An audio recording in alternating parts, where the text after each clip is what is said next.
I've been away all summer. That doesn't mean I've been able to pay attention to what's been going on with the MLB season. The trade deadline was insane to follow, and being that I'm a Nationals fan, I wanted to see them buy and continue being competitive.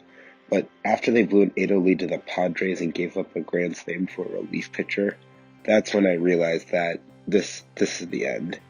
All the late game collapses, getting swept in every game they played against the Dodgers. It it just seems like it was the right time for them to blow it up. They had the worst farm system in the league, and it had to be done. What I didn't expect was how fast it all happened. People don't realize that the Nationals low-key won this trade deadline. It was a seller's market, that teams who wanted to buy were all so desperate that they were willing to overpay by a lot. Key point being the Mets giving up Pico Armstrong for a rental Javier Baez, A's giving up Jesus Luzardo for Starling Marte, and most notably, the Blue Jays sending Simeon Woods Richardson and Austin Martin for Jose Barrios.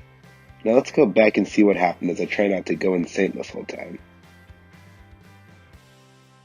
The first big trade to go down was sending Brad Hand to the Blue Jays for catcher Riley Adams. I had no real issue with this trade as Brad Hand had become very inconsistent on the mound, whether in safe situations or not. It got to the point where I could call it that he would blow the game before he even took the mound. Just take a look at what he did against the Yankees. A lefty going against a bunch of power hitter righties was just meant to be a disaster, and it was. And he's been good, he's been fantastic, but he's just been like any other closer this year. Not really stand out like he has been the past few seasons. Riley Adams looks like a good catching prospect, and while he's ranked 17th in the Blue Jay system, he was then 9th in the Nat system. That was the first trade when I noticed how this whole deadline was going to go. Then, as everything was going smoothly, I see the pop-up on my phone that Max Scherzer was being moved. It was happening. In the moment, I didn't know what to feel. I didn't want it to happen, but I knew it had to be done for the sake of our franchise. Our farm system is easily the worst in baseball, and a trade like this would help significantly regardless of who it was sent to. But then, the story got even crazier. Reports are saying that he was not going to the Padres after all, like everyone thought. Instead, he was going to the Dodgers. And not only was he going to the Dodgers, but Trey Turner was being sent as well for a massive haul. I had no idea what to feel here. New trading Scherzer had to be done, but Trey Turner too? To the Dodgers? Why? But then I realized what Mike Rizzo's strategy was here. He noticed, like I had mentioned earlier, it was a seller's deadline. Prospects were being sold high for so many players that a lot of teams that were in contention, which were about like half the league, so many teams were willing to do anything it takes to get who they needed to stop other people from getting them in place. Case in point, the Nationals' return didn't just have one of Josiah Gray or Keeper Ruiz, but it had both. They got both the Dodgers' top two prospects for a guy that's a 1-year rental and a guy that has 1 full year control after this. They sold their two best pieces at their highest value. Trey Turner is under control for 2022 as well. With Corey Seager being a free agent at the end of 2021, this lets them work everything out if Corey Seager doesn't return to the Dodgers. But still, it hurts and it sucks. Two core members of the 2019 team and one of the most beloved players in the team's history were just gone now.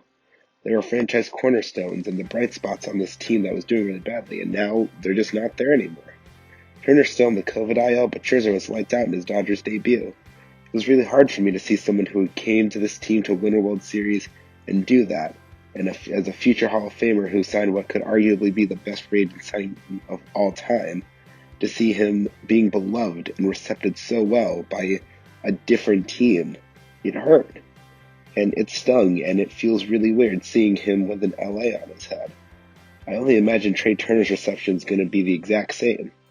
At least the return the Nats got was very strong. The only thing I would have changed is I would have hoped for someone like Gavin Lux involved too. He could have been a good in-the-moment replacement for Trey Turner, and he still has great potential. He's just been overshadowed by all the talent the Dodgers have.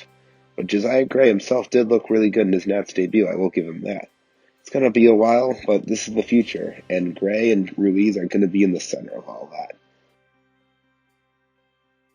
After the big move, all the others hit too. First was Daniel Hudson to the Padres for Mason Thompson and Jordan Barley. Hudson low-key has been very underrated this year, and he got a great return. Thompson looks like a great relief arm, and Barley's been raking in the minors this year. Not much else to say, except I'm really going to miss Huddy. He threw the most important pitch in franchise history, and it's a moment I will never forget. Then Kyle Schwarber got sent to the Red Sox. Schwarber was quick to become a fan favorite, and we're all going to miss him even though he was only here on a 1-year deal. His home run stretch was insane, but it's the injury that kept him out for a while. If he comes back healthy, then Boston's going to be dangerous. The player that got sent back was Aldo Ramirez, who apparently Red Sox fans are mad they gave up, but I'm not sure how to feel about him yet.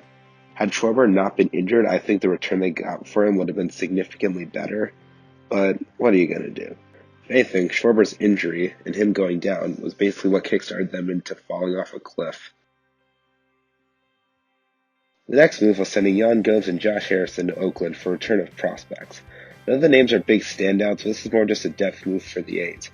Gomes will make a good backup catcher, and he has been hitting well this season and brings some great defense. He, like Hudson, will forever be missed for the final strikeout of 2019. Harrison was a fan favorite super utility guy and my dad's favorite player. He's going to be missed not just for that, but also just his great energy that he always brought every day, and for his interaction with the fans. The Nationals did make one final move that single-handedly won them the deadline. They managed to get a return for John Lester. Lester's been horrible this year, and I was the only person on Nat's Twitter who said the signing was bad when it happened, and to everyone's surprise except me, I was right. The fact we got anything from his deal, but Lane Thomas? That's actually legendary by Mike Rizzo. Thanks for hitting a home run that one time, Mr. Lester. It would be nice if you hadn't given up like 50 more before you hit one yourself. So to recap, it stung when it happened, but this is what the franchise needed. And the best part? The Nationals have zero expectations for the rest of the season. You get to see Carter Kieboom, Luis Garcia, Josiah Gray, Andrew Stevenson, and hopefully Keibert Ruiz play a lot more and get good experience in the future. They also have great prospects on the rise with Brady House, Jackson Rutledge, and Cade Cavalli. That, and any loss just helps them get a better draft spot. Hopefully us Nats fans can look back at this deadline and see that while one era ended, a new one began.